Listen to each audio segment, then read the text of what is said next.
මෙත් වැඩීමේ ආනිසංස. එහෙම නැත්නම් මෛත්‍රී භාවනාව කිරීමේ, මෛත්‍රී චිත්තයෙන් වාසය කිරීමේ ආනිසංස 11ක් අංගුත්තර නිකායේ ඒකා දසක නිපාතයේ මෛත්‍රී සූත්‍රයේ සඳහන් වෙනවා.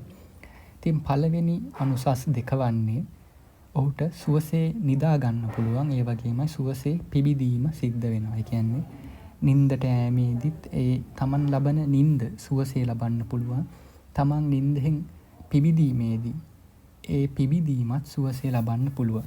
ඉතින් යම් කෙනෙක් මෛත්‍රිය වැඩීමෙන් ඔහුගේ සිතේ තියෙන ඒ ප්‍රභාෂර ගතිය වැඩි වෙනවා. ඔහුගේ සිත නිරතුරුව පිරිසිදුව පවතින්නේ. ද්වේෂයක් තමන්ගේ සිතේ පවතින්නේ නැහැ. ඒ නිසාම ඔහුගේ සිතේ තියෙන එකඟභාවය, ඒ සිතේ තියෙන නොවිසිරුණු භාවය නිසාම ඔහුට සුවසේ නිදා ගන්නත් පුළුවන්, සුවසේ පිබිදෙන්නත් පුළුවන්. ඒ වගේම තුන්වෙනි ආනිසංසය තමයි ඔහුගේ ඒ තියෙන ඒ සිතේ විසිරුණු නැති ස්වභාවය නිසාම, සිතේ තියෙන ඒ ප්‍රභාෂර ගතිය නිසාම ඔහුට නපුරු සිහින, මේ නපුරු සිහින දකින්නට හේතු සැකසෙන්නේ නැහැ. ඉතින් ඒ තුන්වෙනි ආනිසංසය තමයි නපුරු සිහින නොදැකීම. හතරවෙනි ආනිසංසය තමයි ඔහු මිනිස්සුන්ට ප්‍රිය වෙනවා. ඉතින් යම් කෙනෙක් මෛත්‍රියෙන් යුතුව වාසය කරනවා කියන්නේ ඔහුගේ ක්‍රියාවෙන් ඒ පේන, ඔහුගේ මුහුණේ ඉරියව් වලින් පවා පේනවා.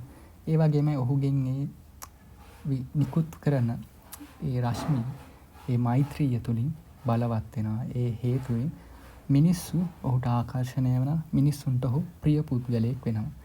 මිනිස්සුන්ට වගේ මේ ඔහුගේ මෛත්‍රිය නිසාම, මෛත්‍රී චිත්තය නිසාම, ඒ නිකුත් කරණේ ශක්තිය නිසාම ඔහු දෙවියන්ටත් ප්‍රිය පුද්ගලයෙක් වෙනවා. ඉතින් ඒ දෙවියන්ට ප්‍රිය පුද්ගලයෙක් වීම නිසාම ඔහුට දෙවියන්ගේ ආදරය, ආරක්ෂාව ලැබෙනවා. ඒ වගේමයි ඒ හත්වෙනි ආනිසංසය තමයි ඔහුට අනතුරු වලින් බේරීමට ඔහුගේ මෛත්‍රී සිත හේතු වෙනවා. ඒ කියන්නේ යම් කෙනෙක් මෛත්‍රී සිතින් යුතුව වාසය කරනවා නම් ඔහුට යම් කිසි සතෙක් හෝ වේවා නැත්නම් වෙනත් හෝ කරදරයක් වෙන්න තියෙනවා නම් ඒකේ බේරීමට ඉඩ ප්‍රස්තාව තියෙනවා. ඒකට ඕනෑම තරම් උදාහරණ තියෙනවා. සමහර ස්වාමීන් වහන්සේලා ඒ සත්තුන්ගෙන් පවා ඒ මෛත්‍රිය වැඩිම නිසාම අනතුරු වලින් බේරිලා තියෙනවා. ඒ වගේමයි මේ මෛත්‍රිය වැඩිමෙන් ලැබෙන ලොකුම තමන්ට ලැබෙන ආනිසංසය තමයි ඔහුගේ සිත එකඟත්වයට ටක් ගාලා ගන්න පුළුවන්. ඒ කියන්නේ සමාධියට ගන්න පුළුවන්. මොකද ඔහු සිත ප්‍රගුණ කරලා තියෙන්නේ යහපත් අරමුණක මනා සිහියෙන් යුතුව ඒ සිත පවත්වාගෙන යාමේ ඒ සිත ප්‍රගුණ කරලා තියෙන. කියන අපි කියනවා සිත වඩනවා කියන එක. කියන්නේ තමන්ගේ සිතේ සමාධියක් හදා ගන්නට පහසු වෙනවා. සමාධියට ටක් ගාලා හිත පැමිණෙනවා. ඒ වගේමයි යම් කෙනෙක් මෛත්‍රී වැඩිම නිසාම ඔහුගේ කය ප්‍රසන්න වෙනවා. කියන්නේ ඔහුගේ මුහුණ පැහැපත් වෙනවා. කය අලංකාර වෙනවා. මොකද ඔහුගේ ශරීරයෙන් නිරතුරුවම පවතින්නේ යහපත් රශ්මියක්, යහපත් වූ විදිහටයි ඔහුගේ චිත්තය පවා ක්‍රියාත්මක වෙන්නේ. ඉතින් අපි උදාහරණයක් ගත්තොත් අපි දන්නවා අපි කවුරු හරි තරහ ගියාම අපි කියන ඔහුගේ මුහුණ බලන්නවත් බෑ, කළු වෙලා යනවා, අවලස්සන වෙනවා. ඉතින් එයම තමයි යම් කෙනෙක් මෛත්‍රී සිත යුක්තව වාසය කරනවා නම්, මෛත්‍රී භාවනාව කරනවා නම් ඔහුට ඒ තමන්ගේ ලේ ධාතුව ඒ පිරිසිදු වීම නිසා, ඒ චිත්ත ස්වභාවය නිසා ඔහුගේ කය ප්‍රසන්න වෙනවා, ඔහුගේ රූපය ලස්සන වෙනවා, මුහුණේ පැහැය බබලනවා.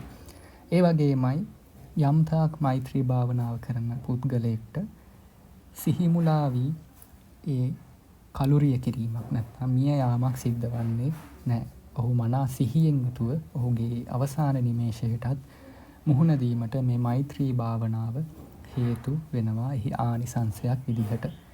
ඒ වගේමයි ඒ වැදගත්ම තවත් කාරණාවක් තමයි ඉතින් යම් කෙනෙක් මෛත්‍රී ධාන උපදවා ගන්නවා නම් ඔහුට මේ જાතියේම නිවන් දකින්නට නොහැකි වුණොත්, කියන්නේ චතුරාර්ය සත්‍ය ධර්ම අවබෝධ කර ගන්නට නොහැකි වුණොත් මරණින් මතු බඹලොවට යාමට, කියන්නේ නිවන් දකින්නට නොහැකි වුණොත් සුගතියේ ඒ බඹලොවට යාමට ඒ මෛත්‍රිය හේතු වෙනවා.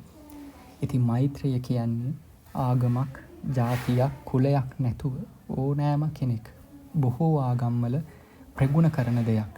ඉතින් අපි අනිවාර්යෙන්ම තමන්ව උපමාවටගෙන ලෝකයා දෙස බලමින් කුඩා සතෙක්ට පවා ඒ සතාට ජීවත් වීමේ අයිතිය ලබා දෙමින් යම් තාක් තමන්ට වීමට අකමැති දේවල් තව කෙනෙක්ට නොකිරීමට වග බලා ගැනීමෙන් ඒ මෛත්‍රිය අපිට ප්‍රායෝගිකව තමන්ගේ ජීවිතය තුළ පවත්වාගෙන යන්න පුළුවන්.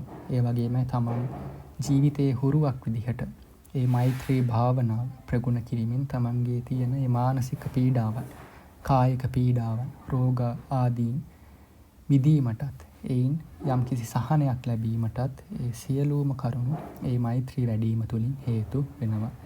ඉතින් මේ සඳහන් කරන්නට යෙදුණු ඒ ආනිසංස මූලික වශයෙන් ඒ ප්‍රධාන ආනිසංස 11 යම් කෙනෙක් මෛත්‍රිය තුළ තමන්ගේ සිත පවත්වා ගැනීම තුළින් ලබන්නට පුළුවන්. තෙරුවන් සරණයි.